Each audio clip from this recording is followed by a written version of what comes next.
second here. See when this comes on. Can you hear me? No one can right now because I'm not showing up on the stream yet.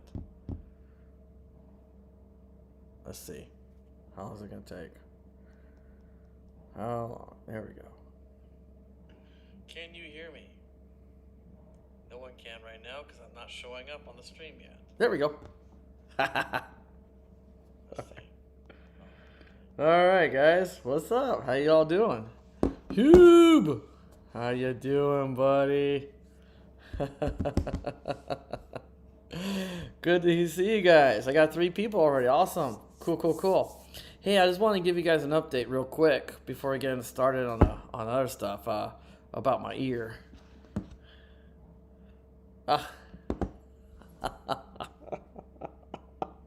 Hube, it's just you and me, buddy. It's just you and me. 2 people tapped out. All right, that's cool. They're like, oh crap, that guy? As soon as they saw this ugly mug, they tapped out. Anyways, how you doing, buddy? Just let me give an update on my ear real quick to everybody else that's gonna watch this later, not live. As far as my ear goes, my hearing has come back. It's weird. It's not completely perfect yet. Every day is a little bit better. And I still have a bad ringing, but it's not near as bad as last week. But there's still tinnitus in this ear. Hopefully that'll go away. It's getting softer and softer. So the good news is my hearing is coming back. I'm one of those 50% that do get their hearing back from this weird thing that I got. So that's good. That's the good news on that. So good deal. I can use stereo headphones again. So yeah, I'm gonna keep checking my chats and things like that. Great to hear. No pun intended. Yeah, that was definitely a pun intended there. Thanks, buddy. Great to hear.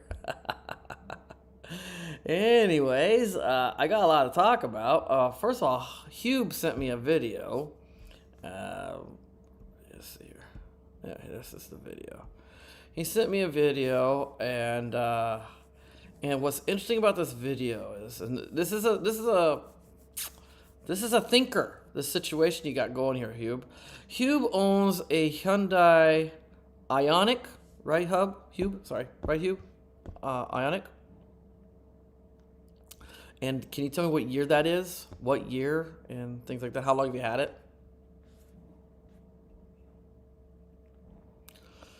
So I took the audio off so you can hear me. So yeah, I have questions for Hube about this video. Let's see. Okay. Yes, it's Ioniq. Okay.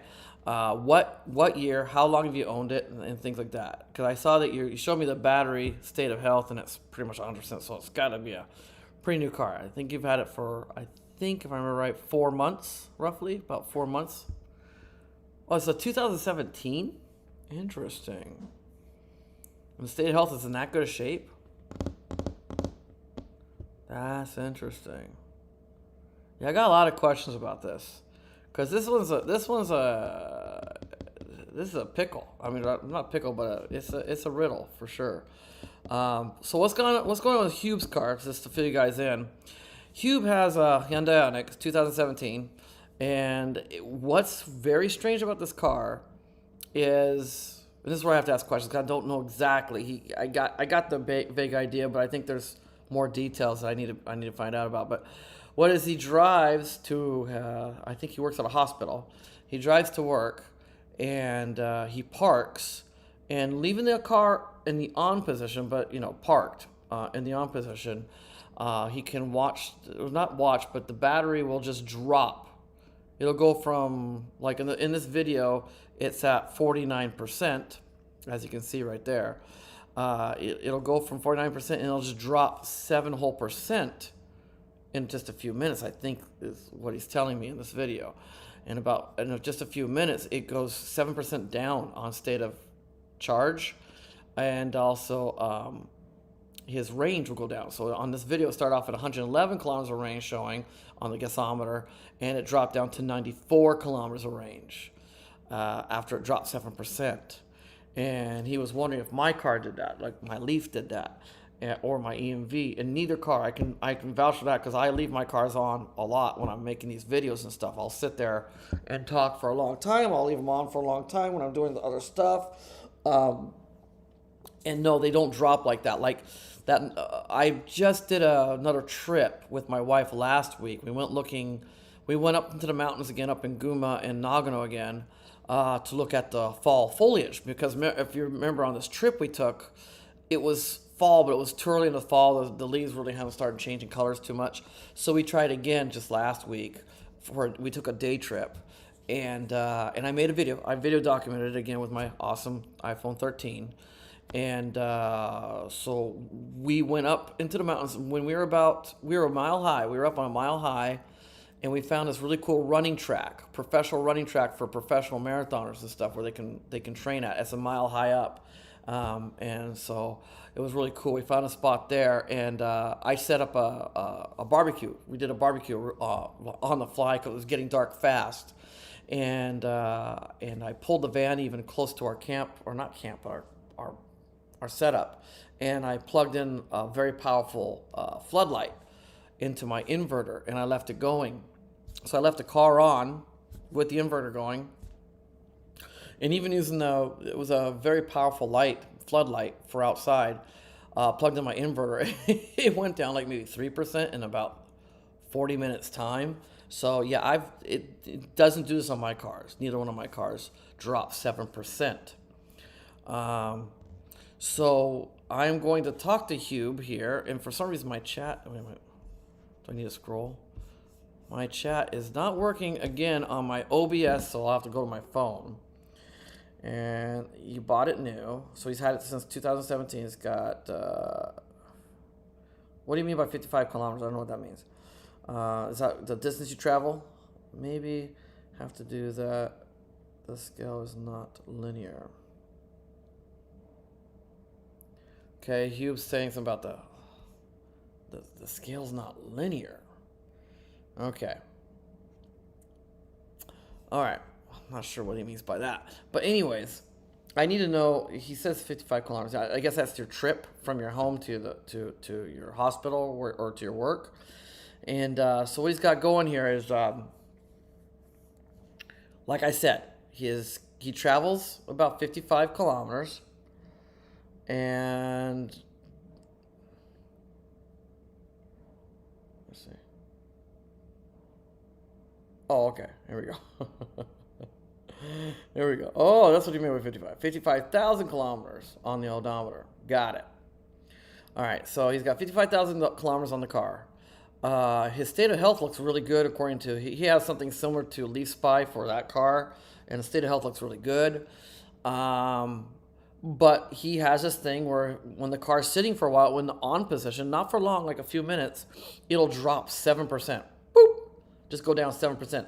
Now, if you leave, Hube, if you leave the car on even longer, does it drop another 7%, or does it just drop 7% once and it stabilizes? It's a very odd thing.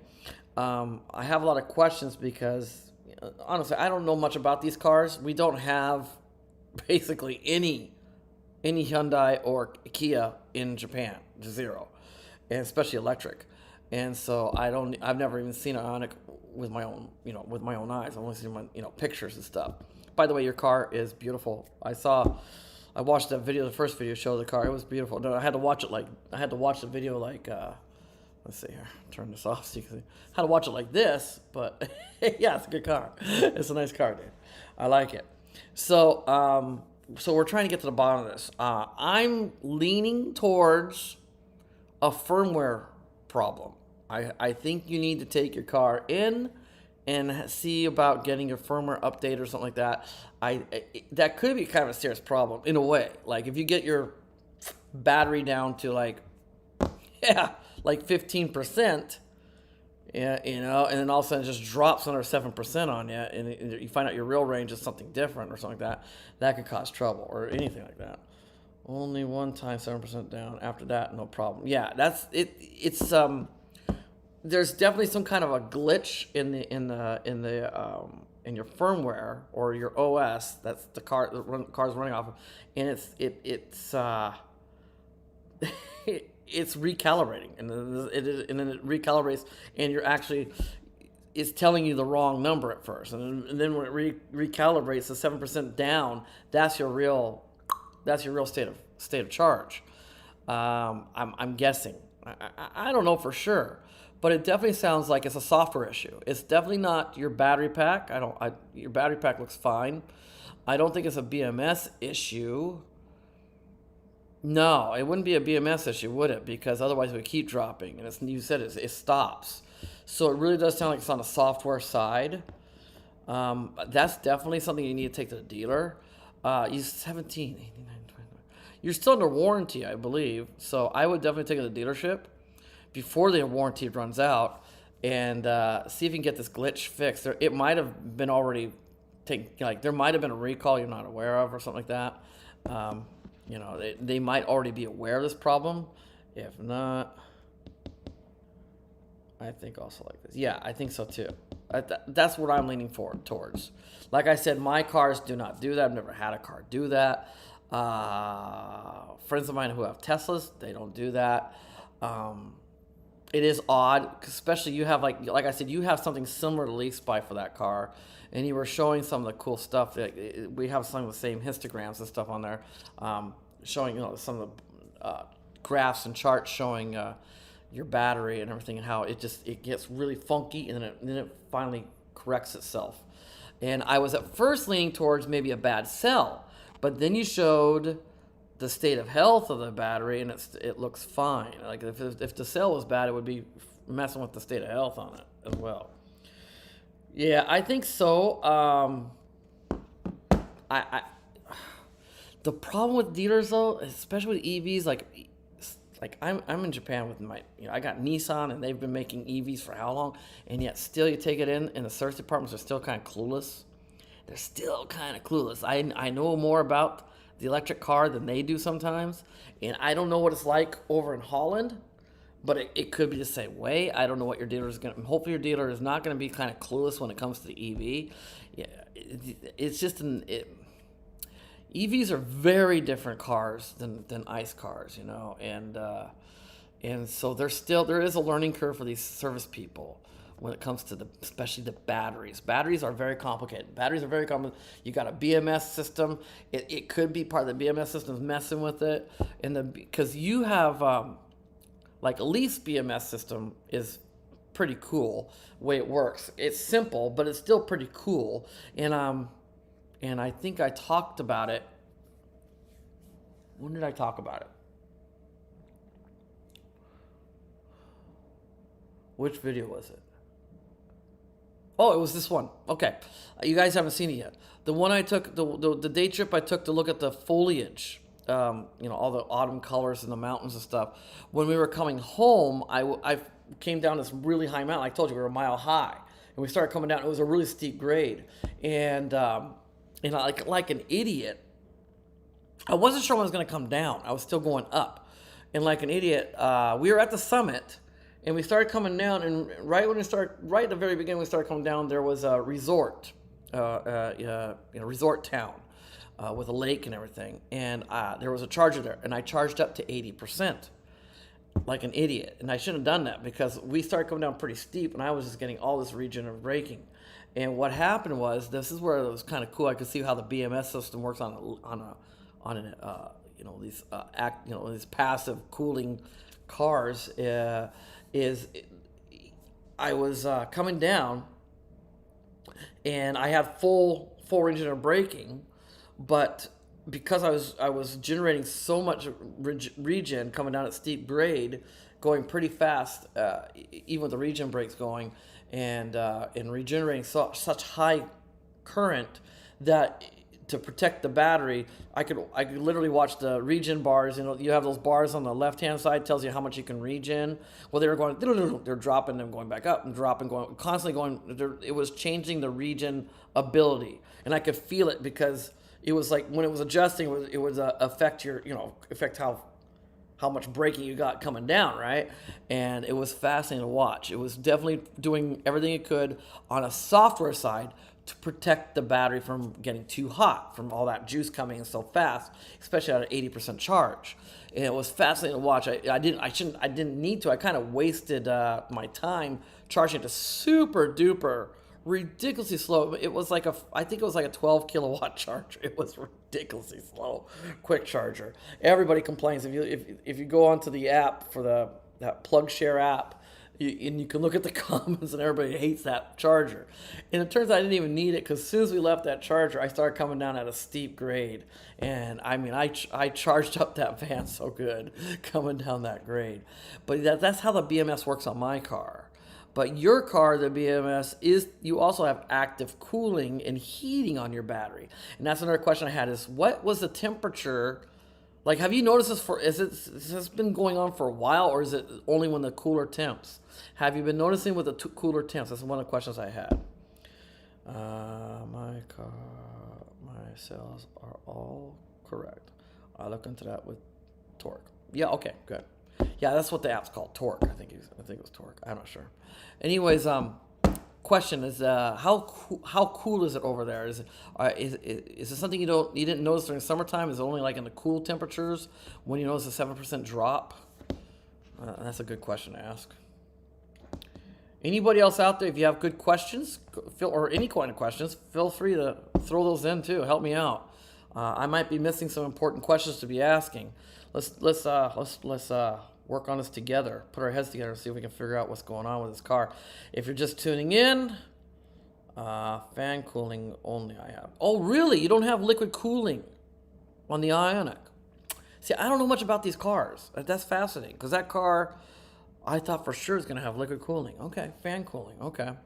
So it's kind of like an iMeave. iMeave doesn't have fan, but they blow air conditioning, cool air through the air conditioning. They have air conditioning ducts that go right through the battery pack, and they blow it. When you're charging, the air conditioning comes on and blows cool air through the battery pack. It's basically a fan. So yeah.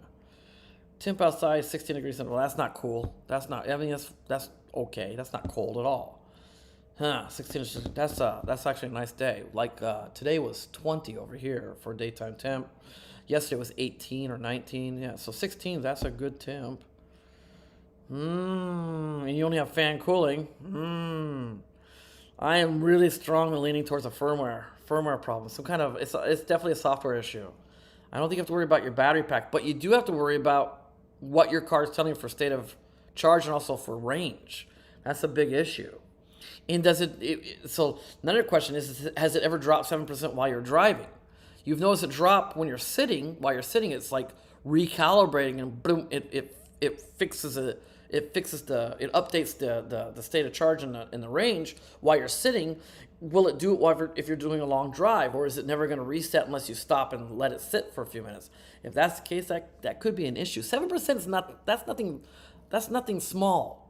That's huge. That's a big drop. And that's definitely an issue that needs to be taken care of by the dealership. I wouldn't care so much if it was like 1% or maybe even 2%, but 7%, that's a huge drop. And I know people out there, anybody watching would agree with me. You'd be losing like, what is that? You're losing that much gasoline at one time. It'd be like ridiculous, you know? It's crazy. Not with driving. So when you're driving, it doesn't do anything. So you have to be sitting still for about 5 minutes for it to adjust itself, right? It takes about 3 to 5 minutes probably. It looked like from that video you showed me. You did pause the video and come back, so you didn't tell me how long of a wait that was in the video. So it wasn't real time, so I don't know how long you waited for that thing to update. And also never overnight. Interesting. So it's after you drive for a while. Well, that makes sense. You've been driving for a while, and so yeah, the computer has to recalibrate. It has to figure it out. That is definitely a software issue. It also could be something in your battery pack. These are smart batteries. They communicate through what we call Arduino drive. It's an Arduino drive inside your car, and it's sending data, like ridiculous amount of data back and forth every second to the computer. There could be something wrong with your battery pack. The battery packs they have modules in them as well to help communicate with the computer. There could be something there. It could be your battery pack having an issue even, you know. after 20 minutes. Okay, so it takes about 20 minutes. Well, you're not going to lose. Dude, I can leave my car on for, like I said, an hour. I won't even lose 1% with a little bit. You showed me the amount of power was being consumed at the time. That works out to about 200 volts, sometimes only 100 volts from the video I was watching. Or not volts, watts. 100 watts to 200 watts roughly was being used. That's just typical from you had your sat nav going, you had your car in the on position. So that little bit, like the little bit of lights, interior lights or whatever, the dash, you have the dash meter, the lights for that, and also your nav and stuff. That would be drawing that won't do it. I mean, I've left my cars on many times for quite a while, and no, it won't. You won't lose a 7% drop in 20 minutes with your car just being on. That's just insane. So anybody out there that has any other ideas, I'm thinking software issue. I don't think it's a cell. At first, I was leaning towards a cell at first. Like, okay, it sounds like a bad cell, and yeah, the battery's like doing things. It's trying to balance the battery pack. That's why it takes 20 minutes. But then Hube, using an app, was checking the cell, checking the battery pack, and it looked like it was okay from the app he was using. So I'm leaning towards a software issue. Anybody else have any suggestions for his 2017 Hyundai Ioniq? He has a Hyundai Ioniq. If he drives it and it sits for about 20 minutes, he'll lose 7% of his battery. Will just drop, and he'll lose a certain amount of his range as well. In the video that I just showed a second ago, in this video, he started off with 100. On here it said, you can see right there, it says 94 kilometers of range. Let me blow that up for you guys. So it says 94 kilometers of range available, but just earlier, before it dropped 7%, it was 111 kilometers of range. It showed 111 kilometers of range earlier. And if you see the picture in the video, it drops in seconds. Okay. Yeah, I saw that. You said that, but I didn't see it real time. I didn't see the video in real time because you came back. Let's see. I'll draw. That's the 11. That's 111. That's 111. 111. Go a little bit further, and you come back. So you're showing that nothing's being used. You're showing like that's about 220 watts, looks like, is being used at the time, 210 watts. And that's just normal power being consumed from the car being on, the sat nav going, things like that. Let's see. Keep going. Still on 49%. See, it's 49%, 111. I have to be careful. I skim on this. There we go. And let's see. Let me hit play. Let's see here. On the end is the picture. Okay. All right. Oh, now we're back. 94. So you're saying at the end of the video? I watched the whole video. I don't remember seeing that. Let me see. See, I saw that part at the end.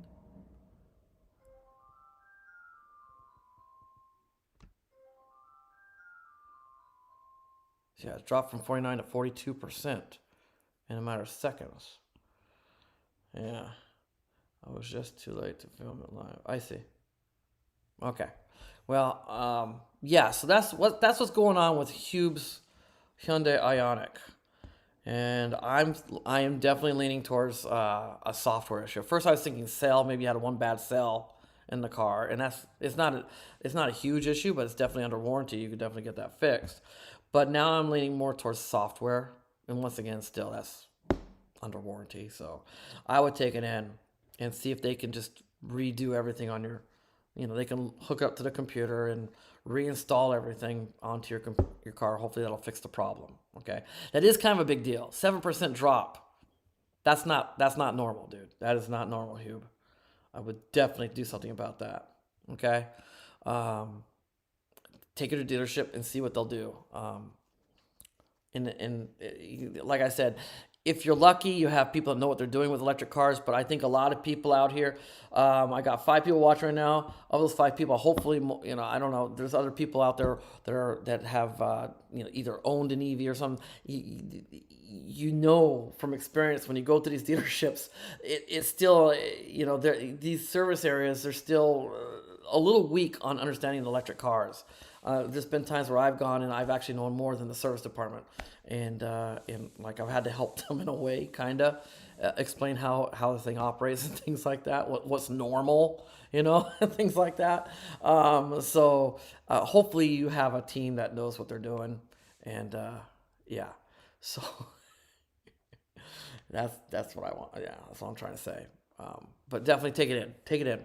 7% drop. That's ridiculous. Take that in, get that thing fixed, and let me know how it goes. I love the color of your car, and that car looks really nice. It looks big. Is that bigger than a Leaf? Maybe it looks pretty big. Oh, finally got someone else. Let's see. This is from Shane. Did you see what Volvo said about EVs? No, Shane, I didn't. What did they say? Let's see. Should I look it up, or are you gonna tell me? Is it a secret?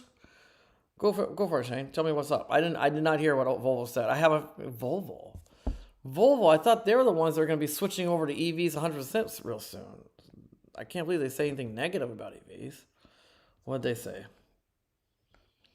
I like all cars. I hope people remember that. I've said this many times. I like all cars. I don't have a bug up my butt about gasoline cars or anything, or diesel or anything. I don't have a problem with it. I don't.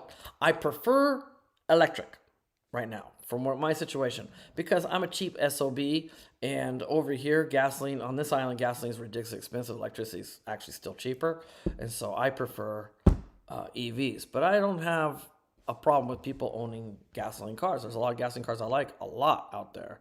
They got that new Fairlady Z coming out. That thing's gorgeous.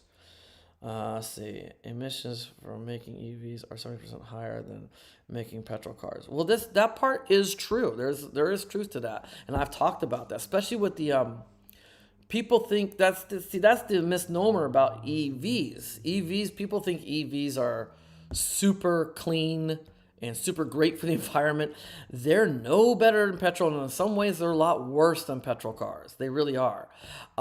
Lithium ion is extremely toxic and corrosive, and in order to get it the way they get, I don't know if people know how they mine lithium ion, but it's from South America, and the way they do it is using very powerful saltwater jets, and it's very bad for the environment how they mine the lithium ion out of the ground. I can't remember the name of the term right now. It's very, very similar to what they used to use in the old days for mining gold. They would just power wash the ground, and then just do a lot. It's not ecologically. It's not a very good system, but it makes it easier for mining. And so that's probably what they mean by that 70%. It's very toxic to mine that stuff out of the ground. And then you have these battery packs in these cars, and as the cars age, you have to worry about people not disposing them correctly. And I've talked about this many times in my videos. It's about time manufacturers started to tell the truth about EVs. Okay, thank you, Shane. Absolutely, I agree. I like all cars. I just said that. I like all cars, and I like EVs. EVs are really good if you have responsible companies, which is really hard to do. I mean, corporations are very seldom are they responsible. But if you can have responsible corporations and companies that are building these cars and also taking care of the old battery packs. They claim these battery packs are like 98% recyclable. That's what they claim when they sell these cars. They say these battery packs are 98% recyclable. If that's true, then they need to do it. The problem I've talked about this many times on my channel. The problem with these companies is I don't trust them. I don't know how many times Japanese companies have been busted for dumping toxic chemicals of any sort, not batteries, but other chemicals. These are other companies into just land, just like throwing them in landfills and stuff, where they're illegal dumping. They get caught all the time over here. And like one thing that's a big scam over here is recycle companies. These gigantic, humongous companies that are recycling on the industrial level, like buying industrial waste and buying all kinds of stuff, and they're recycling it, and they charge these companies big bucks to take their stuff and to recycle it, and then they turn around and just dump it or leave it somewhere and let it let the stuff get into the groundwater. That's extremely dangerous and extremely toxic, much worse than any ice car can do. It is. I'm sorry, but oil came from the ground, and it's when you change it to gasoline, it's not near as good, but it is toxic, but it's not on the level of like nickel cad, NiCad, or lithium ion. Those things are extremely dangerous to us if it gets into our water table, and I've talked about that. If you can be responsible and you can actually recycle correctly, and you can build these things correctly and mine the stuff without damaging the ecosystem, more power to you. But as corporations, it's the corporations. Corporations are always trying to cut corners and profit, profit, profit.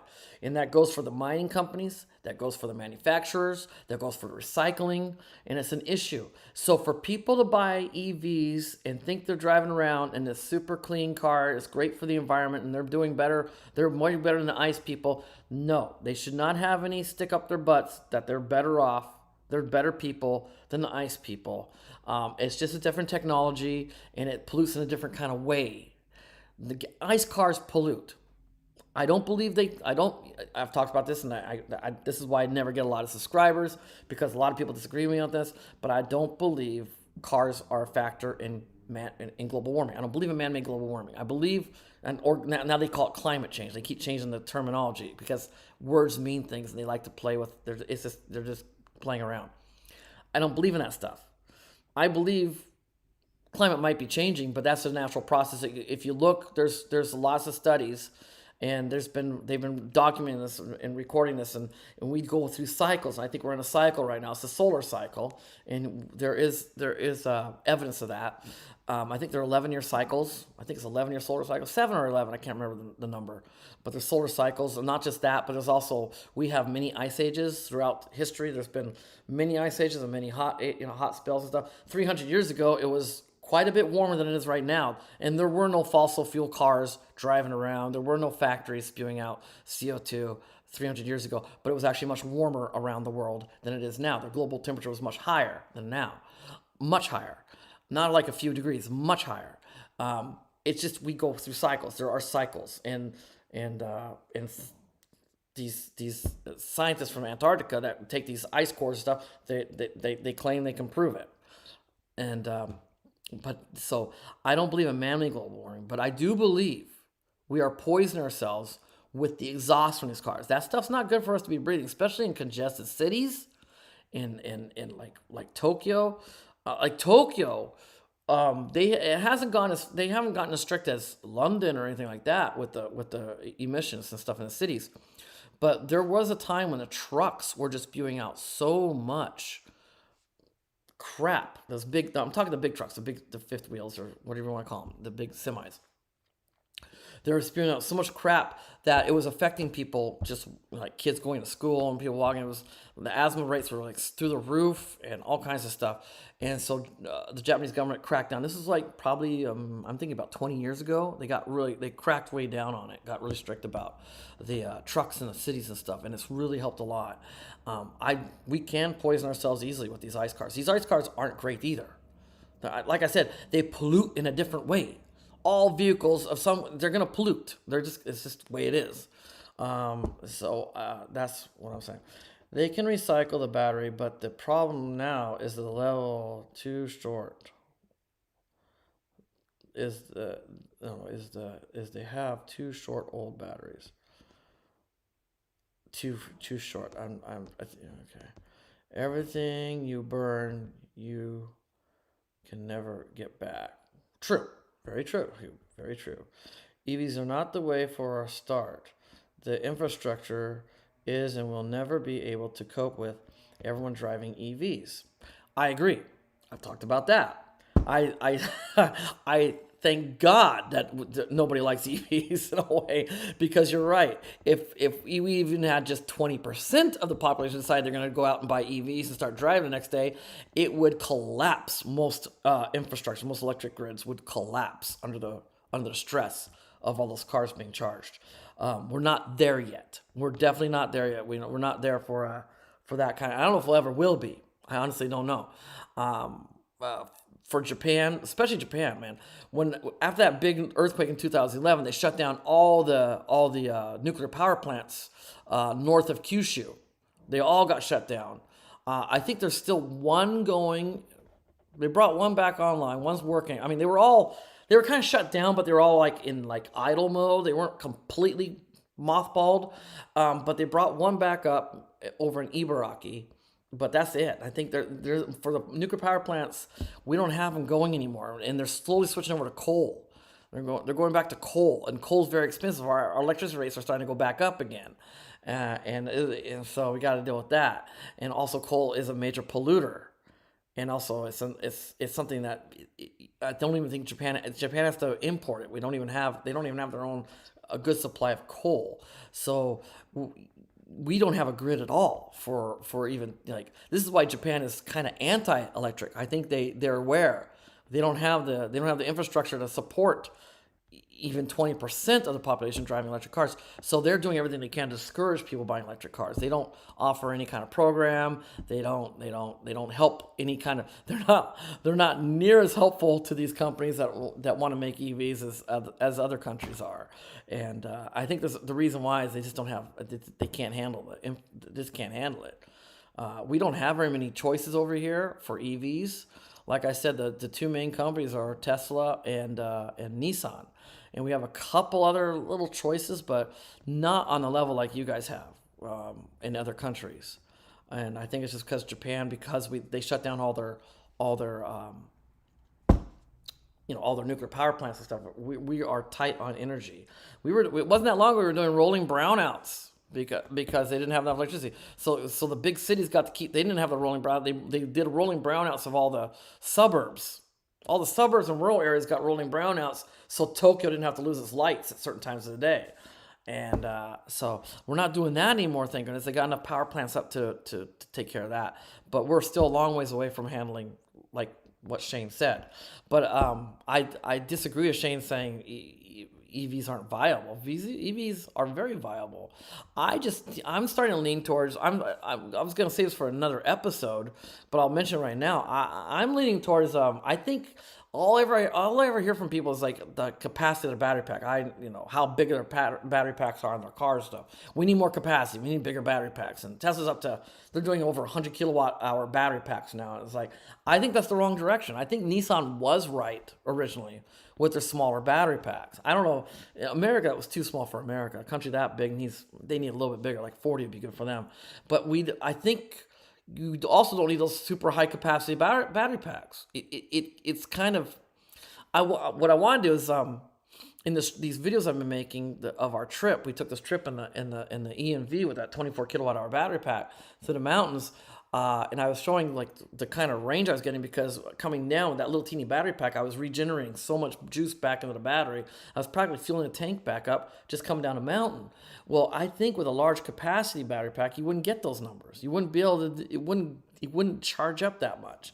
And I kind of have that feeling because when I test drove the 62 kilowatt hour Nissan Leaf a long time ago, I noticed that my regenerative braking it wasn't near as much regen going back into the battery.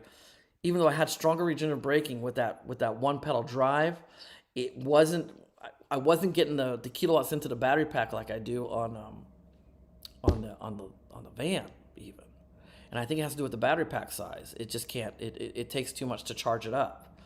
And so I think the high capacity batteries in some cases it's necessary, of course. If you live in these rural areas where there's no charges around, you need to be able to go 200 miles and then charge on the other side. Then you're gonna need a large capacity battery pack. But for most situations, these smaller capacity battery packs would work better and you could charge quicker, and it wouldn't take as much of a load off the grid.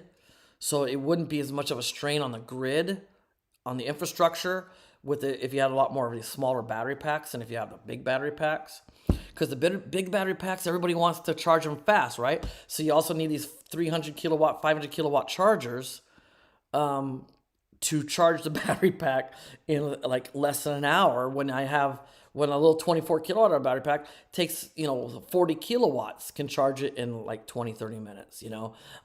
So I think Nissan was right. I think we're going to find that out. I think history is going to prove that the larger capacity battery packs was only for a small percentage of people. I think the majority, like Nissan was trying to say that from the very beginning. Majority of people, the majority that are driving, for like 90-some% that are driving, this small little battery pack Nissan Leaf is more than enough for everyday driving, for 90-some% of your driving, daily driving, or 97% of the 90-some% of the people for daily driving. It was going to cover them. And then, yeah, of course, they're not doing a blanket cover saying, Nissan wasn't saying like, oh, this little car can work for everybody. They knew there's always the exception. There's always the exception that needs a bigger battery pack. They need to be able to go further, or they need more power. They need blah blah blah. There's always the exception. But for the majority of everybody out there that's drive, for the daily driver, that little battery pack's all you need. And I'm finding that out. My Nissan Leaf, let's see, last time I charged was 2 weeks ago. I go usually once a week, but this time I've gone almost 2 weeks with one charge, and I use it daily. But I just use it for just running little errands, going to the grocery store, picking up kids or whatever. I don't go far, and it's for the majority of my driving, and that's a 24 kilowatt hour battery pack. It's a small battery as well. I think Nissan was right on the money with their original design, and now that everybody's just pushing and pushing, because it's Tesla. It's kind of Tesla's fault. Everybody looks at Tesla like Tesla's the one car that everyone has to try to beat, and that car has got the range and it's got the power. But the range is great for a certain amount of people, but some people it's just waste. It's waste. You don't need that battery. Most people don't need that battery pack. And let me tell you, man, I was talking about this live in my last stream too. They're putting out wall chargers for your house now that are like as powerful as our quick chargers at our convenience stores. That's going to just kill you on your electric bill. Your monthly bill is going to be ridiculous trying to charge these cars, keep these cars charged up in your driveway and stuff. I think it's a backwards thing. I think small to medium battery packs is more than good enough for 90% of the people out there. Yes, there's the exception. Some people are going to need those bigger battery packs. But because everybody wants they want a Tesla without buying a Tesla, they're forcing all these other companies to make these bigger battery. Like now Nissan's making 62 kilowatt hour battery packs for their cars and bigger. And Volkswagen's doing it, and they're all doing it. They're all making these high capacity battery packs that are going to take super powerful chargers to charge them up fast, and that's going to be a strain on the grid. It's going to be a waste of your money. It's not necessary. Also, they're not as efficient because they're so huge. The batteries are such high capacity battery packs. They're just not as efficient. You come down the mountain, you're not gonna get that regenerative braking that the smaller battery packs can do. You're not gonna fuel up, let's say, coming down those mountains like a smaller battery pack can do. And so that's what I have to say about that. Over here in the Netherlands, some Tesla supercharger location, other car than Tesla can charge there too. Yeah, Tesla's starting to open up for people, but not over here. Bigger the better equals less charging.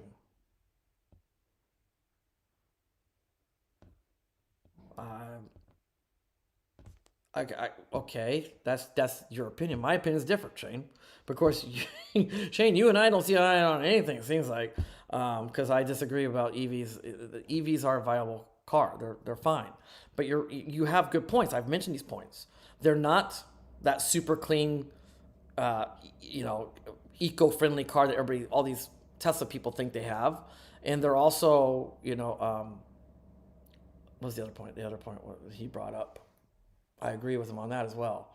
the infrastructure can't handle if everybody switched to EV now. Like some countries are forcing you, like Norway, like 2022 or something like that, 2025, you have to be full electric. They're not going to allow gasoline cars on the roads by a certain time. That's good luck. Good luck to you guys. I wish you guys all the luck. It's funny coming from a country that makes all their money. Their main GDP is from I think it's gas, natural gas, something like that. But yeah, I agree with you on that stuff, Shane. But at the same time, I don't think it cancels EVs out completely. I think they have a place in this world. I do. I like them. I like my car. I save a lot of money owning my EV. EVs are very low maintenance, extremely low maintenance. They don't break down near as much as a gasoline car. The motors are pretty much bulletproof. There's Tesla motors out there. That just means AC motors. There's AC electric motors for the car motors that are like 100 years old and they're still running fine, like they're new. And they're brushless motors, so they can last quite a while, and they're pretty much bulletproof. Electronics can go bad, but so far I haven't had any problems with my electronics in my 8-year-old car or 6-year-old car. So let's see. Bigger is more consumption. That's what I agree. I agree with that too. I agree with that. Bigger the better equals less charge. That one I can't. I see what he's saying. I get what he's saying, and I used to think the same. I used to think about with the larger capacity batteries, like what I liked about the larger capacities, because over time they degrade, right? Batteries degrade over time. So if you have like a 24 kilowatt hour battery pack like me, which you only get 20, they lock you out from 4 of those kilowatts you're not allowed to use for those kilowatts. So you get 20 kilowatt hours of usable battery pack in your car. As it degrades, it goes down to like 18, then eventually 15 kilowatts of actual battery capacity you have available to you. Well, if you have a bigger battery pack, that means your car will last longer, and that's still true, because the lithium ions, they have their Achilles heel is cold temperatures. They suck in the wintertime. They're terrible in the wintertime. Tesla even has that problem, even though they have special heaters and stuff, but because they use those heaters to heat the battery pack, it just sucks the juice out of the battery pack. So they lose about 20% of their efficiency in the wintertime, just like Nissan. So 20% of your range. You could lose 20% of your range in the wintertime, just like and a Leaf can even be worse if you're in a super cold climate. So they suck in the wintertime, and then also they all degrade. Eventually they will degrade to a point where you might even have to replace it if you don't hold the car long enough. And that's really sucks about having a battery car. Gasoline cars don't do that. Gasoline cars, they do lose a bit of efficiency. Their efficiency does go down, but not like on the level of a battery pack going down, like dropping 20-30% in its efficiency. And so that's one of my things I always thought too. I was like, well, if only my car was a 60 kilowatt hour battery pack. If it was a 60 kilowatt hour battery, that would last me forever, because I can do fine with just 100 miles of range, over here in this country. And that's what I'm getting right now. If I get 100 miles of range on my 24 kilowatt hour battery packs, but 62 would gives me like almost 400 kilometers of range. So I have lots of room for that thing to, the capacity can go way down, like pretty much down to 50%, and I'm still getting almost 100 miles of range. Fine, that car will last me a long time. I might have to charge more often, but at least I have a car that I can hold on to for a good amount of years. I don't have to worry about having to replace the battery pack. So that was my thing about the bigger battery packs. But now owning these cars and had them for 7 or 8 years now, and seeing that they're still doing really good. Their battery has not degraded. I mean, I have an 8-year-old Leaf, and it's only gone down. It's only lost 1 seg on the battery health, and it still goes easily over 100 miles on 80% charge if I drive it correctly. Also, tires are really important. Right now I have cheap tires on it, so it did kind of lower its range. I don't have low resistance tires right now. I just bought some cheap ones, but it still does 90 miles no problem on an 80% charge. For an 8-year-old car that has only 20 kilowatt of battery available to it, that's fine. The car, when it was new, at 80% could barely do 100 miles of range over here. So the degradation is very minimal after 8 years. So now I don't even think that. I don't even think that way about the large capacity battery packs. I don't get how you save money on EVs when you're paying a monthly payment. Because Shane, I don't know. It sounds like you have not been watching my videos. I talk about this many times, but like my latest, I have this saga where I took this trip in my 6-year-old van, and it's electric van. And we went through the Japanese Alps and stuff. And I said the only reason I could take this trip is because I don't pay for fuel. Over here, gasoline in some areas is $8 a gallon for regular. For regular gasoline, it's $8, even more for for the premium. And a lot of German cars over here, so a lot of people are paying those premium rates. But anyways, for regular, it can be very expensive. It's fluctuating pretty high. Like on my side of the mountains, over on this side of the mountains over here, it's like over $6.50 a gallon. On the other side of the mountains, it's as high as $8 a gallon. That's ridiculous rates. And what they do, the trick the Japanese automakers do, is they put teeny gas tanks in the cars over here. They're pretty small. They're much smaller than American cars' gas tanks. And so that when you fill it up, it doesn't look so bad, right? But your range is a lot less. It's like having a small battery pack on your gasoline car. You have a lot less range, but it looks cheap when you fill it up. And so gasoline is really expensive. Also, like I said, maintenance. You have a lot of maintenance, oil changes. Oil change is ridiculous over here. We don't have Jiffy Lubes in Japan. And so an oil change at any place you take it to is $100 at the least for a gasoline car. And I'm talking K car. I'm talking about those cars have 600cc engines in them. Very small oil pans. Doesn't take much oil for a 660cc engine. And it's $100 replaced oil on those cars over here. Oil's more expensive, the oil change, the labor, it's just ridiculous. And you don't even get all those other things. The Jiffy Lube they'll do everything else. While they're changing your oil, they're also cleaning everything out. They're vacuuming and all. You don't even get that stuff. You just get an oil change over here for $100. So gasoline cars are much more expensive because my electric car, I don't pay anything. The electricity is free right now because I have a special program I'm grandfathered into. Nissan's changed the program. If anybody buys a new electric car now, they don't get the program I got. I'm on a special program where I pay $20 a month flat rate, and it's what they call Sky Tai Hodai, and it means I can use any of the chargers as much as I want, as often as I want.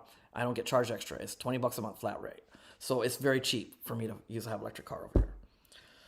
I do watch. I don't mean just saving money. I think people buy them just to keep up with the other people. Oh, sorry, Shane. I apologize for misunderstanding you. Yeah, and I agree. Once again, Shane, I see eye to eye on that one. Especially, I just said that to my wife. I said, what was it? I think it was tonight when we were at the restaurant. I was talking to my wife about this. Like, people treat electric cars like cell phones. And there's some big YouTubers that I like out there that are very guilty of this. Ian Sampson is a great example. That guy, he cannot hold on to an electric car. He just keeps trading up. Another one to be guilty of this, and he'd be the first to admit it, is James from Lemon Tea Leaf channel. I love that guy. I love his content. He's really good about when he gets a car, he tests it, and he tests it really hard, and he goes through all the numbers, and I love watching all the stats and stuff.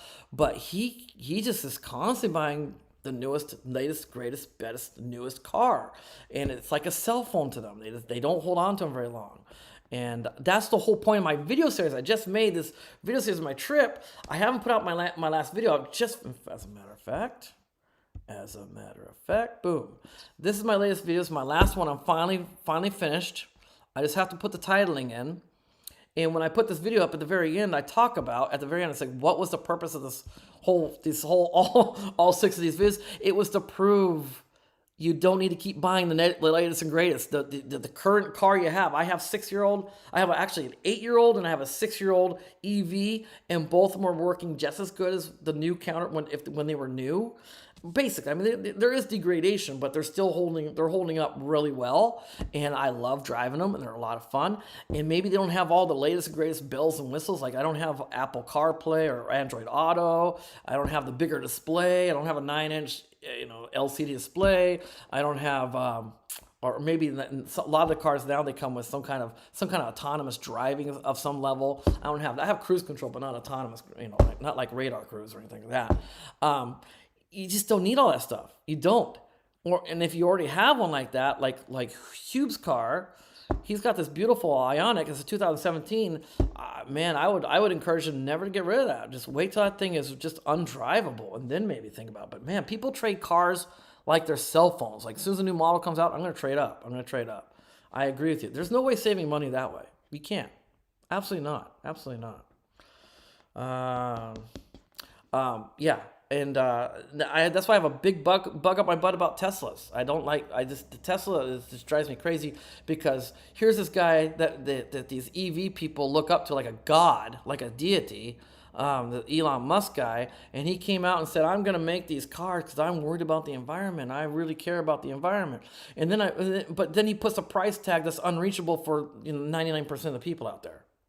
His cars are ridiculous. He's just now starting to put out some cars that are fairly affordable, but you're still dealing with mediocre quality.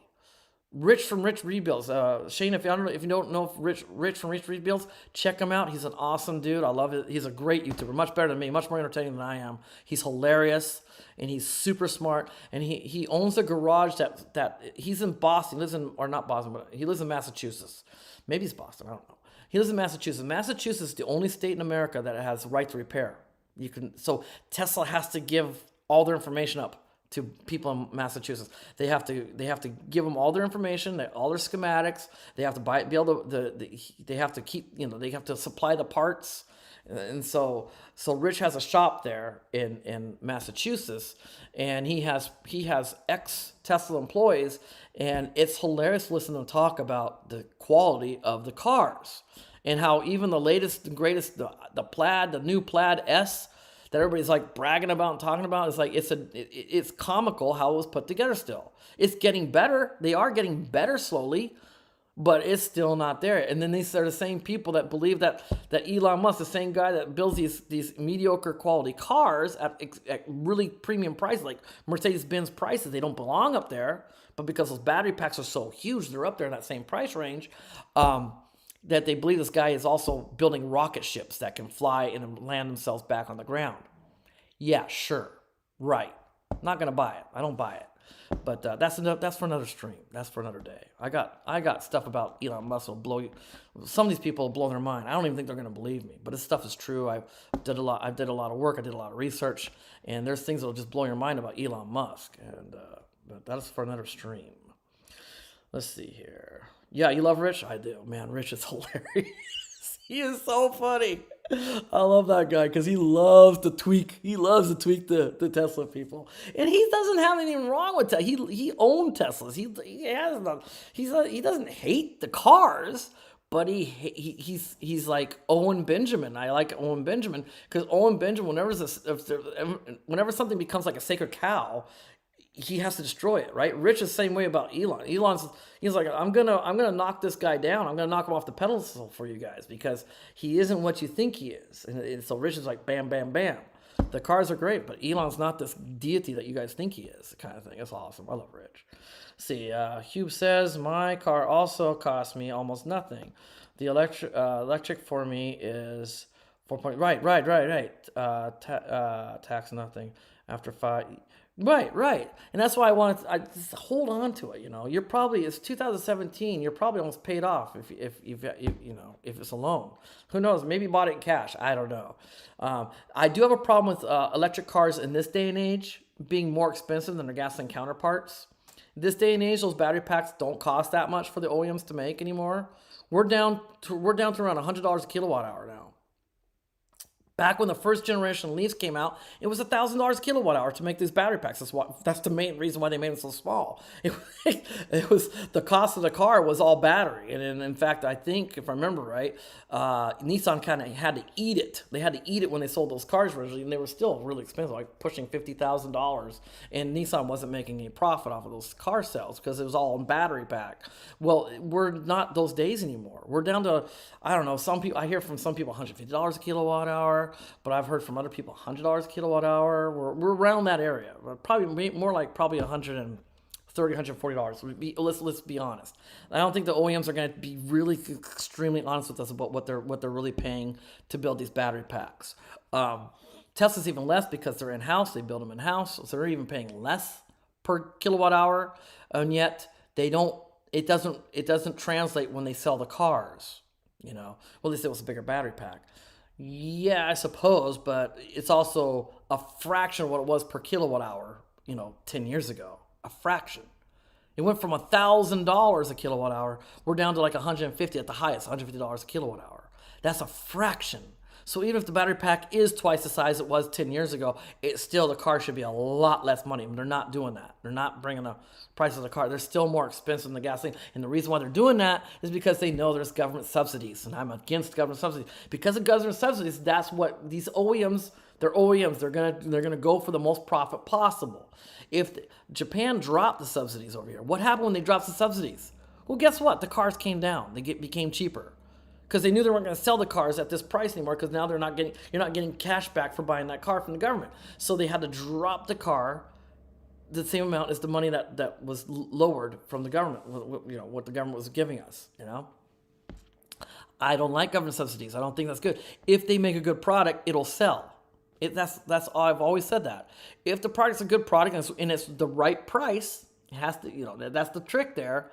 If the price is right and the product is good, it'll sell on its own. It doesn't need government assistance from taxpayers. It doesn't need it. I've talked about that many times. Yeah, the lefties and the people that don't get satire is read the comments and Rich's videos. Right. I wouldn't necessarily call them. I mean, they probably do lean to the left, but I don't know. There might be some people that lean to the right that might be getting their butts hurt about it too. Who knows? I don't know. I don't know. But you're absolutely right. It's funny to read the comments. And then Rich just tears them up. He makes the next video, he actually will highlight the comment stuff. I love his videos. I love them. The iced tea is freaking amazing. I can't wait to see it. He's not going to show it until after SEMA.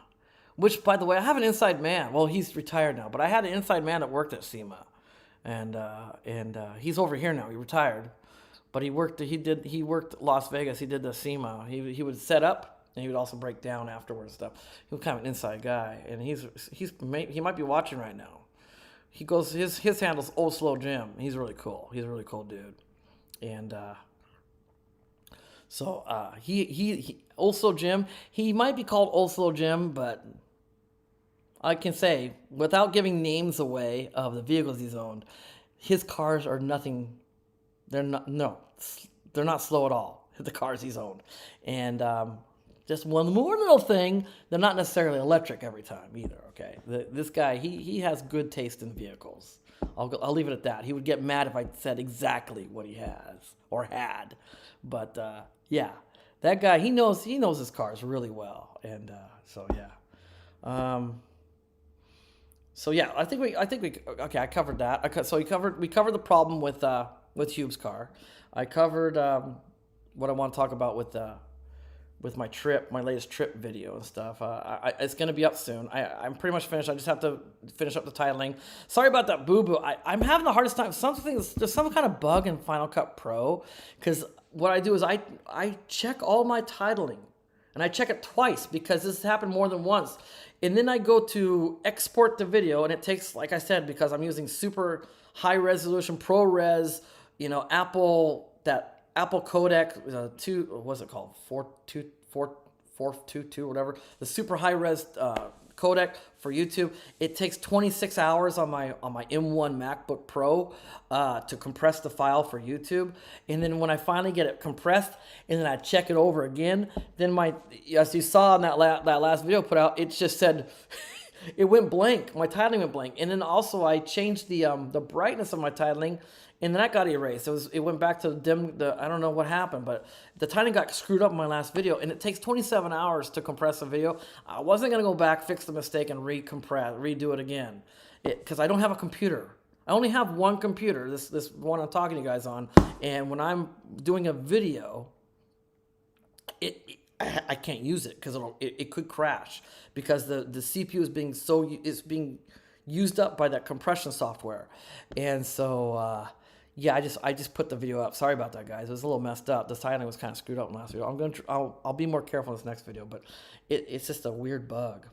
Love from USA. Thank you. Always looking for your new vids. Thank you so much. This is from Three Puffman. Oh, Three Puffman. You're kind of new to commenting. Thank you for commenting. I appreciate it, and thank you for all the love. Cool. Yeah, I hope you guys enjoy my channel. I'm a little bit eclectic. I don't really fit. I'm kind of what do you call it? A square peg for a round hole kind of thing. When it comes to EVs and stuff, I have an EV. I like my EV, but for my situation, it works great because it's very low cost, because the electricity rate is actually cheaper than gasoline over here. And plus I have a special charging network card where I pay a flat rate of $20 a month, and then I don't have to pay a dang thing after that. So I can use all the charges I want for only $20 a month. So it's basically free to drive. $20 a month to drive this thing anywhere I want to go. So in my situation, I love EVs. But in other situations, I can see why there's a lot of hatred towards EVs. They're just not there yet for the general for the masses. Like Shane and I were talking about just a little while ago. The infrastructure is not there in a lot of countries. The price is ridiculous on these cars still, and the quality is still. I think there's some really good There's really good EV companies out there for quality. I think Nissan's proven itself. I think Volkswagen has proven itself. Believe it or not, I know Volkswagen because with all the scandal they had with that what was it called? What was that engine called? Some kind of, they had some kind of scam going with when you plugged into the emissions, it would change the computer settings so they would pass emissions. Clever, but they got caught. But actually Volkswagen, their cars are pretty reliable. Believe it or not, they're not, but they have really good warranties. If you lease the car, you're not gonna have to worry about it. If you're leasing a Tesla, you're not gonna worry about it. They have really good warranties, and they also have really good customer service, after service. But the problem is, and this is why Rich has built his shop, Rich built the shop for servicing Teslas, is when the warranty's up, you're in big financial trouble, because when they break down, they're very expensive to repair. And sometimes they won't even repair. They just make you replace something. And sometimes it's an easy fix, but they won't do it. They want to replace the whole thing, and that could cost literally $30,000. Like one guy had that. Shane knows what I'm talking about. It was just on Rich Rebuilds. This guy came in with a fairly late Model 3, I think it was, and he ran over something. Something happened. He damaged a valve that ran the coolant through the battery for his BMS system, and he broke it. And Tesla's like, no, you have to replace the whole battery pack for this little valve that broke. This just a little valve where the hose goes in and it feeds the coolant to the batteries to keep them cool. It broke off, and they want him to buy a whole new battery pack. It was like $30,000 for this car, and Rich was able. It was still expensive because of labor and stuff. It was still like, I think, $8,000. It was still kind of expensive a repair, but a fraction of what a battery pack would have cost. And so yeah, the Teslas, if you're under warranty, you're okay. But if you're out of warranty, I don't recommend buying a used Tesla if there's no warranty to it. They are still not there yet as far as that kind of quality goes. Nissan, you're okay with. Honda, you're going to be okay with. Toyota, you're going to be okay with. I don't know about Ford. Ford's too new to the game, but it is a huge OEM. They've been building cars for a long time. They should have their crap together by now, I would think. So even though they haven't been building EVs for a long time, they have been making hybrids for quite a while. And so they should have it. They should know what they're doing. And it's like, Tesla is. That's the gold standard to EV enthusiasts out there because of the capacity, the battery capacity size, and the power they put out, and also they're flashy. But honestly, and if you talk to Rich and the guys that these Tesla employees that work for Rich now, they'll honestly say, it's like, yeah, the quality isn't there yet. It's getting there. And Sandy Hook, that's not Sandy Hook, that's a school, sorry. Sandy Monroe, sorry, Sandy Hook is a different story. Sorry about that. Sandy Monroe, that guy he's like a supercar guy, he's even saying the same thing. He's like, Tesla's getting there, it's getting better, but it's still not there yet. Okay, it's not just me. It's not my opinion. It's a fact, basically. And so, like I said, if you're doing a lease, that's no problem. Personally, I would never do a lease. I think you're just throwing your money away because you have to give the car back. If I want a car that I can hold on to, and also I'm recommending anybody that's interested in buying any kind of car, gasoline or electric. Why buy new when there's really good used ones out there? Now I know I've lived in America. I bought used in America.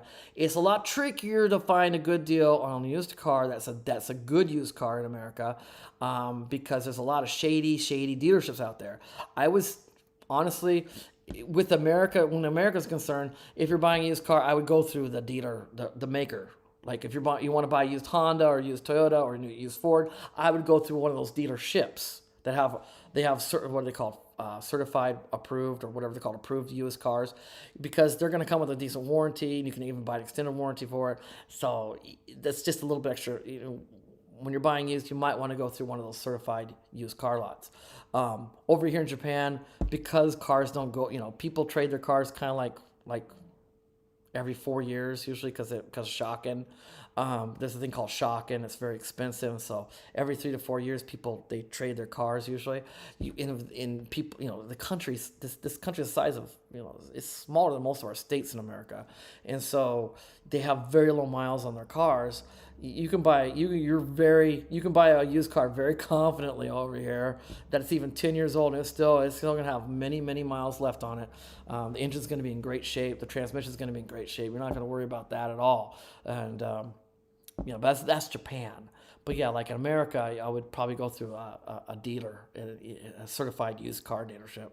I wouldn't go through one of these third party, like these private owned used cars. I've been burned too many times over in America. When I lived in America, I bought a couple used cars from 2 different dealerships, used that were not, OEM. They were like just some used car dealer, and I got burned from both those guys really bad, to the point it almost ruined me financially. The car was so bad, and their deal was so bad.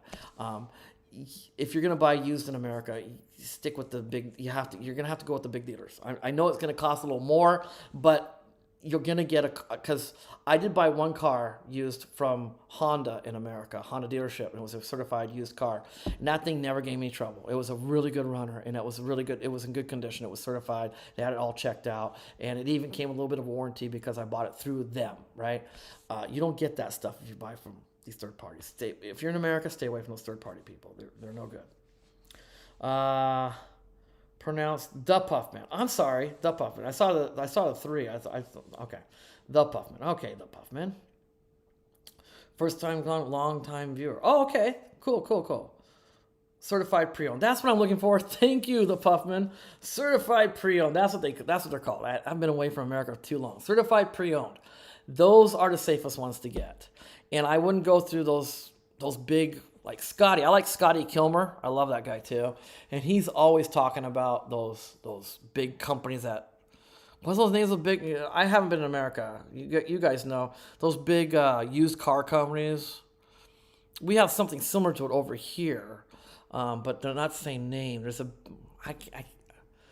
Hoovy likes to go to those places all the time. From Hoovy's Garage, Hoovy goes to those places all the time. I can't remember the name of them right now. But those used cars, don't ever buy from them. Their warranties are BS, first of all, and they're way overpriced. And then it's not safe. Even those guys, stick with the dealers. You're gonna pay a little bit more, but the peace of mind is you got a car it's gonna run. It's gonna be okay, and the warranty is gonna be way better. It is. I've bought extended warranty from Honda over here. I bought a used car over here from Honda, and I bought the extended warranty. And it wasn't that expensive. And my car that I bought over here actually had a lot of miles. But I wanted it. It was kind of pricey. It was like just under $10,000, but it had 100,000 kilometers on it. It was kind of a lot for this country. But it was a van, and I needed it for my school. This is a long time ago, and so I bought it, and I paid for the extra extended warranty. And sure enough, the navigation just went kaputs. And they just gave me a brand new navigation, no questions asked. And they don't even it's not like when you take it, some place you take it in, it's like, are you sure? Have you checked this? They're like, okay, fine. And they just replaced it. And whenever I had any trouble with it, they just, okay. They would never fight with me. I love that about them. I've had a Toyota over here, and whenever I was in Toyota, I was like, this thing's acting up. The transmission's not working right. Oh, I don't think so. I think it's just you. Or they would say, are you sure you're operating it correctly? It's an automatic. I think I know how to operate an automatic. They were really big jerks, right? And they would fight you on it every time, but not Honda. They did a great job. Let's see. CarMax, that's the one. That's the one Scotty hates the most, right? Hoovy loves going there. I think he just does it because it's funny to he gets his cars appraised at CarMax. But gosh, stay away from CarMax, guys, please. It's overpriced and it's crap. And now we also have Carvana. It's getting late. I'm really tired. My eyes are getting a little blurry. Let me grab my glasses real quick. Sorry about this, guys. I'm rude. Nah, it's late. It's very late for me. What time is it over here? Jeez Louise, it's almost 1 o'clock in the morning. We have CarMax, and now we also have Carvana. I don't even know Carvana. Is that like East Coast only, or is it all over the United States? Both places have terrible warranty reputation. Right. Scotty was warning that big time. I don't even have experience with those guys because I've been over here for 24 years. But I watch Scotty and I trust Scotty. Scotty's a good guy. He's a good guy. I like Scotty. Scotty Kilmer, if anybody was wondering who I was talking about. So anyways, yeah, so I was going to talk about my video. On my video, my latest one, it's the final chapter, finally finished. The one I'm going to be putting up real soon here. And basically at the very end, I'm wrapping up, and I'm just saying, I'm trying to prove you don't need to buy new. As a matter of fact, right now is not a good time to be buying anything new, especially in the over 20,000. Anything over 20,000, save your money. Do not get a loan. Try to buy anything you buy right now in cash. Inflation is going to be skyrocketing really soon here. People are going to get further and further underwater when anyone has loans on anything new, because right now, I'm not trying to go political, but I'm just saying what it is. The way the world is right now, the way America's printing money is out of control. In the last 12 months, they've printed, how's it go? 70% of the currency that we have circulating in America for the past, was it 10 or 15 years? 70% of it was produced in the last year alone. They're printing money like nonstop, like it's going out of style, and that's gonna only lead to one thing, and that's inflation, and that's gonna mean people are going underwater on their house loans and their car loans. So I'm just trying to say, if you need to buy a car, think used. Try not to use a loan. Try to buy something you can afford cash with, because people are still making good money in America. Americans are doing way better than us Japanese over here. We're not doing near as well as you guys on monthly salary. The salaries over in America are much higher. So if it's possible, try to pay cash for a used car. Like I was talking about, these Nissan Leafs, the first gen ones, are actually a steal. They have a terrible resale value. And that's a good thing in a way. So you can pick one up for like $6,000, $7,000, $8,000, depending on the condition you're getting it in. If you are thinking about buying a used electric Leaf, do not buy the 2010, 2011, even 2012. Start 2013 and move on, because it's a different battery pack. It's a different chemistry. They are much more durable. They last a lot longer. And also the range is a little better because they lightened the car up. They took a lot of weight off the car on the 2013s on, and so the car will actually go a little further than the previous models, and it's just a little tweaked. The car's a little tweaked. It's pretty decent. It's a solid car for $8,000. It's solid. You're not gonna be using it for going far. But I'm saying if you need something like for if you're a student, you need something to get to school and get to work and get home and stuff. That's a great car. You can charge it at your house. It's pennies to charge it at night, and there you go. There's your daily runner. It's like I said, they're very low maintenance. You don't do oil changes. There's no belts on them. Brake pads, hardly ever, because the regenerative braking, you hardly ever use your actual brakes. You do a little bit, but not much. I mean, the brakes, to the point where it's kind of like, if you live in the East Coast, it's kind of bad, because East Coast, because they salt the roads a lot and stuff, the brake pads actually, they go bad. They don't get worn out. They just go bad from not being used. They don't generate enough heat, and they rot. They actually rot. The brake pads will rot over on the East Coast. Rich was talking about that. And so yeah, so I mean, it's a viable used car that's going to be kind of low cost, especially because gas prices are still, they're like $4, 4.50 a gallon, I think, over in America. That's pretty high. That's pretty high by my standards. I've been over here for 24 years. When I left America, gasoline was $2 a gallon or something like that, I think. $1.75, I don't remember. Yeah, but it was pretty low. It wasn't $4.50 a gallon. And so for like something you just want to use for like getting to work, something just and you can be hard in these cars. That's what's great about these used electric cars. They're durable. They can take a pounding pretty good. So, you could drive it pretty hard. Just use it just for like, just usually, for a daily runner, get to school, get to work, get whatever. And as long as you're not going over 60, 70 miles a day, it should be okay. Remember, wintertime, they suck. Okay, your range is going to like that in the wintertime, especially in the first gen Leaf with such a small battery pack. So that's something to think about too. If you're going to be going kind of a long ways, like 40 miles, then in the wintertime, you're going to be freezing your butt off because you're not going to be able to use the heater much to get that 40 miles of range on a first gen Leaf. That's something to think about. Lithium ions suck in the wintertime. They really do. Let's see. Their national. Let me put my glasses back on. Their national brand. Their gimmick is pretty interesting, though. They sell cars from a vending machine. Oh, that's hilarious. Oh, Japan had something like that at one time. I remember my wife telling me about that. It was a gimmick. Like one place out there, you could buy a car in the middle of the night through a vending machine. That's right. There was something like that. They have something like that over here. The trick over here, though, is you have to have proof of a parking spot before you can get the car. And also, you can't buy a car.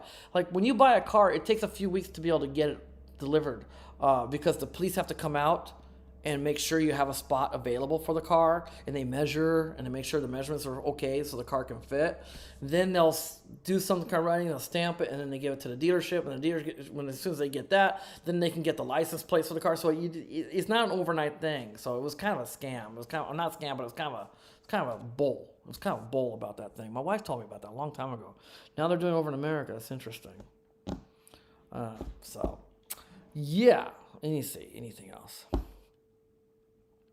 I'm losing some people. It's getting late in their day. It's time for them to go to work. Oh, no, wait a minute. What day is today? It's Saturday morning for you guys. Nobody's got work today, do they?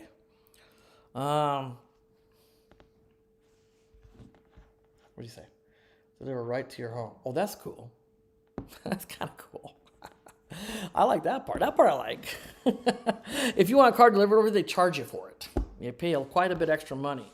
And that's why I just roll my eyes and shake my head when I see a car being delivered, because that's just somebody who's showing off. Because they know everybody's going to see that car being delivered. Oh, they know. Oh, they paid that extra money. They go, ooh, they got money. They got money to burn. They paid for that person to deliver it. Ooh. Yeah.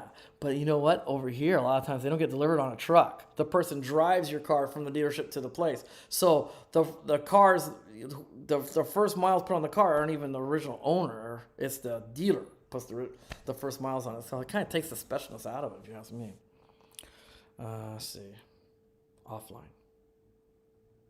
I'm offline? Back. Was I offline? Let me check my Wi-Fi. I have super high-speed internet over here. I can't believe I went offline. I am so sorry. I apologize to anybody out there that lost my stream. Sorry about that, Hube. I had other things I want to talk about. What was it? Oh, I was going to talk about the new M1 Max real quick. I like technologies. Right? That's another reason why I like EVs, because they're like, it's like a rolling computer, kind of like that. I like tech. And in the new M1 Pros, the new M1 Pros and M1 Max chips are out on the new MacBook Pros. And I was kind of wondering, did I make a mistake? I bought this computer about 4 weeks ago. This is the MacBook Pro M1, the one that came out 12 months ago, right? Basically 11 months ago it came out. And I bought it just recently because I was forced to. My other computer finally broke. I had a 2012 MacBook Pro, and it finally just died. And I loved that thing. I loved using it. It was really slow to do editing. And thank goodness I did get this, because there's no way Where is it? Oh, where is it? Oh, I don't know where my phone. Oh, right here. There's no way I would have been able to edit the video from this on my old 2012. It would never work. But one problem I'm having is this thing takes forever to compress the file to ship off to YouTube. And Apple came out with these new M1 Pros and M1 Maxes and said these are going to be great. They even have a separate. These things are so special. They even have a separate CPU or some kind of special processor, separate processor just for editing or just for compressing super HDR video. So it would be really fast and blah, blah, blah. And so I was like, oh boy, did I make a mistake? Should I have waited? Should I have waited? And then some guy came out and I talked about it. He did a test and the numbers aren't as impressive as Apple was making them out to be. So I'm not as upset anymore. But one thing that was kind of cool I didn't know is they just came out. They just updated the new OS came out, and I wasn't excited about that. I wasn't even going to update it because it was all the new features, nothing I wanted. However, with Final Cut Pro, they just updated the Final Cut Pro, and it's 10.6, I think it's called. It came with where you can use that cinematic mode. You can change the focal point and stuff like that. And you have to have the newest OS to make it work. So I updated, and that's cool. And also under the hood, there's some under hood stuff, and they claim that it's also going to make it faster, even for this M1. Any M1 chip, it's going to make it faster for compressing a video and shipping it off to YouTube. So I just want to let you guys know out there, if you're thinking about buying a new computer, the 13-inch MacBook Pro with just the standard M1 chip is still viable. It really is. It's a decent computer. I mean, it's wicked fast. Editing on this thing is ridiculous. It's just really fast. Everything's really fast on this thing. The M1 Pro and M1 Max, of course, it's going to be a lot faster, but it's also like twice the price. I paid less than $2,000 for this one, I think. And M1 Pro and M1 Max, those are like $4,000 roughly. You know, they go all the way up to $6,000 if you cram everything into like 4 terabyte hard drive and all that stuff. But yeah, they're going to be a lot more expensive. If you're willing to pay that, go for it. But if you need a computer and you don't want to spend a lot of money, this one is viable. It's really quite good. Let's see what we got. Oh, hey Pixix, what's up, buddy? Oh my gosh, this is Pixix. I recommended his channel on my last stream, guys. How much is it? Oh yeah, I was talking about it. I was wondering if you got that. They just came out. These computers, I know you don't have it because you said you bought yours last year. So you probably have what I have. It's the 13-inch MacBook Pro with the M1 chip. The new ones, yeah, they're really expensive. They're really expensive, the new ones. They're really expensive. And the numbers are good. They're really good. They're not crap, but to me they're just not that much above the standard M1 for the speeds. The Apple put out these claims like it's like 6 times faster or 10 times faster than the M1, standard M1, but the people that are doing like real-time tests with it, it's not looking like it. It's faster. It's definitely faster, but I wouldn't say it's that much faster than the M1. Maybe 2 times as fast or 3 times as fast, but yeah. Well, good morning to you, buddy. Oh yeah, you just woke up, didn't you? This guy's amazing, guys. You got to check out his channel. It's a lot of fun. If you have kids, you don't have to worry about it. You can watch his stuff, and the kids can watch it. It's very family friendly, and he's great. I like this guy a lot, and so check out his channel. It's really cool, and he takes trips a lot. And dude, Pixix, if you ever come to Japan, let me be your host for at least a day, and I'll show you all over the place. Okay, and I think you'll have fun. I don't know if you ever come. It'd be good for your channel. You could have, because I think a lot of people might enjoy watching you travel around Japan. And I know some cool places. It's just I'm throwing that out to you. If you don't bring your whole family, if you just came by yourself, you got a place to stay. I got a room upstairs. You can crash here. Okay? You're welcome. You're welcome. We're losing viewers like crazy. I think that's my cue, and it is also late. It's 1 o'clock. I am going to sign out. Sorry, Pixix, you just jumped on, and I'm about to leave. We're pretty much done. Hube, thank you for joining me, as always. keep me posted on what's going on. Take your car to the dealership. Definitely, you need to have it checked out. 7% drop in just in 20 minutes. That's ridiculous. That needs to be checked. Okay. I think it's a software issue. It should be fixable. Keep me posted on what's going on with that. Okay. Much love to you, Hugh, too. And the Puffman. Thank you so much for joining me and talking with me. And I hope to see you again. Everybody else out there. There was also Shane. Shane, thank you for joining and thank you for the comments. Much love. And yeah. Okay. Oh, it's just you and you. Everybody else took off right away. Woo! Pix is just like, I'm gone. So it's just you and me, private one again. All right, Hube. You take care, buddy, and I will see you next week. Bye. Now do you turn this thing off? Every time. Oh, shoot.